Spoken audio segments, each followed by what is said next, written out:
That Oilers-Rangers game last night was an absolute barn burner. Tons of goals, tons of chances, tons of talent on display, and eventually a beautiful slipper from Alexis Lafrenière wins the game for the New York Rangers against the Edmonton Oilers. But hey, I feel like this story got kind of swept under the radar, under the rug. Even Jack Michaels and Louis DeBrusque on the call were like, yeah, whatever, another 100-point season for Connor McDavid, his 6th. Carry on, normal Friday night. Oh, what you gonna do about it? But dude, this is ridiculous. I know it's been 6 times that Connor has gotten to 100 points plus, but I remember watching hockey in 2013-14 where the league leader in points was Sidney Crosby with 104 in 80 games, but in second place you had Ryan Getzlaf who had 87 points in dang near a full season, 77 games. And in 2014-15, Jamie Benn in 82 games won the Art Ross with 87 points. And second was John Tavares in 82 games, 86 points. Crosby at 84. This is the type of scoring we were talking about when I was growing up watching hockey. This is after the dead puck era, which is in the 2000s. So, dude, this time period, like, a goal was basically a shooting star watching hockey at that point. And that's why this is so ridiculous. About 10 years ago, we're talking about the best player in the world in Sidney Crosby getting 84 points in a full season.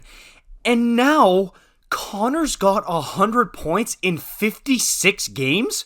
Like, this is blowing my mind here. I can't believe this. And again, even crazier than that is he's done it so regularly that people barely even bat an eye that he's getting over 100 points. And trust me, I'm fully aware that this is normal for the league now. Like guys like Johnny Gaudreau, Jonathan Huberdeau, Matthew Tkachuk getting over 100 points last year. It's becoming a regular occurrence for the top scoring leaders at the end of the year to have quite a bit over 100 points, but still, that is a lot of points. And if you grew up same as me and you've lived through these different eras of hockey, like of course you're watching Gretzky and Lemieux, it was nuts back then as well, but if you watched, and especially if you started watching hockey during the dead puck era or even in the early to mid 2010s, then you know how ridiculous this is, what's happening right now as far as McDavid's point totals.